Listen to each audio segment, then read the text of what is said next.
Hello everyone. इस video में हम IREDA स्टॉक के बारे में बात करेंगे।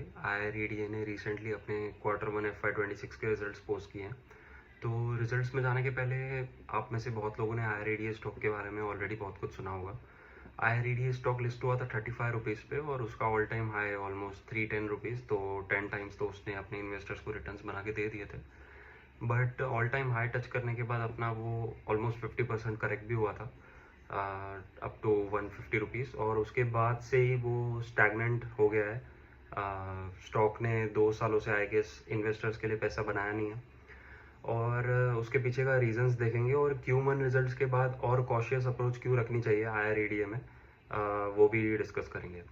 सो Q1 रिजल्ट्स के पहले IREDA स्टॉक का बिजनेस मॉडल क्या है वो समझते हैं। अब ये IREDA स्टॉक एक फाइनेंशियल इंस्टीट्यूशन की तरह अपना बिजनेस मॉडल चलाता है। वो पैसे देता है उन कंपनीज़ को जो कंपनीज सोलार प्रोजेक्ट्स करती हैं, रिन्यूएबल एनर्जी के प्रोजेक्ट्स करती हैं, ईवी रिलेटेड प्रोजेक्ट्स करती हैं। तो उन कंपनीज़ को इंफ्रास्ट्रक्चर के लिए और ईवी सर्विसेज के लिए, मैन्युफैक्चरिंग के लिए, बहुत सारे प्लांट्स बिठाने के लिए बहुत सारे पैसे चाहिए रहते हैं। तो IREDA उनको फंडिंग प्रोवाइड करती है और ये फंडिंग के अगेंस्ट वो उनसे एक रेट ऑफ इंटरेस्ट चार्ज करती है। तो ये है मोटा मोटी IREDA का बिजनेस मॉडल। सो अगर IREDA का रेवेन्यू देखेंगे, Q1 का रेवेन्यू, तो इट वाज 1947 करोड़ और क्वार्टर ऑन क्वार्टर ग्रोथ था 28.94%, विच इज़ क्वाइट गुड। और प्रॉफिट आफ्टर टैक्स ये क्वार्टर में 247 करोड़ था, जो कि लास्ट क्वार्टर में यही टाइम पे 384 करोड़ था।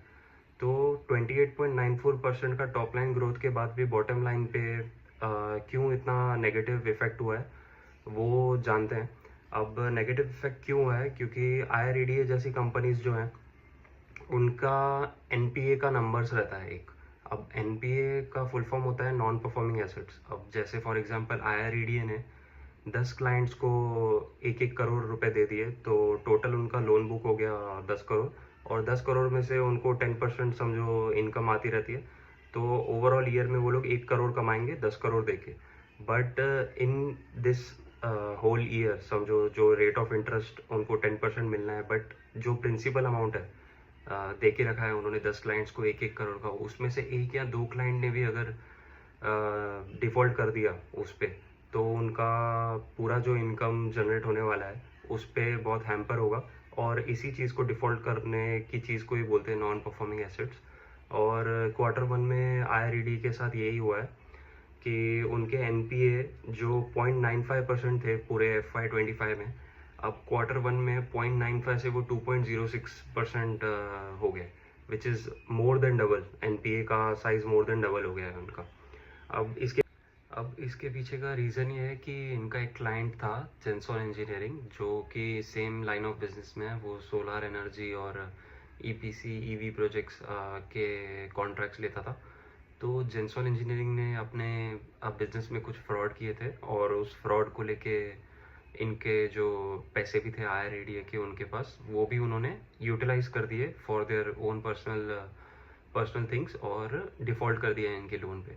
तो IREDA बोलता है कि उनका टोटल लोन अमाउंट था 729 करोड़, जो कि जेंसॉल इंजीनियरिंग ने अपने 2 सब्सिडरीज के थ्रू लिए थे, और 729 करोड़ ही वो उनसे वापस मांगने के लिए उसने हाई कोर्ट या सुप्रीम कोर्ट में सेबी को भी कंप्लेन किया, और हाई कोर्ट और सुप्रीम कोर्ट में उनका केस भी चल रहा है।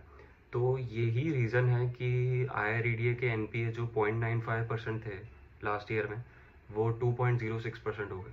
और NPA का मोर देन डबल होना is really bad thing for any financial institution जो बिजनेस एक लेंडिंग बिजनेस में होता है, जैसे IREDA है।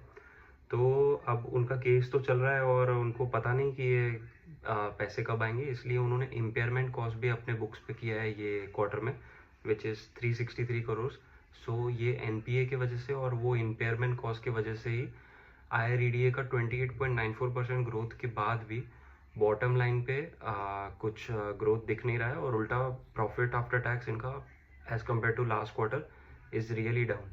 सो जब तक IREDA का ये प्रॉब्लम सॉल्व नहीं होता, आई डोंट थिंक कि फ्यूचर में स्टॉक परफॉर्म करेगा। परफॉर्म और रिटर्न्स तभी आएंगे इन्वेस्टर्स के लिए जब IREDA अपना NPA कम करेगा और जेंसॉल इंजीनियरिंग और ये केस उनका जब सॉल्व होगा और फ्यूचर आउटलुक तभी IRADA का स्ट्रॉन्ग दिख रहा है, नहीं तो IRADA right now is not a good bet. So that was it for the video. Thank you very much.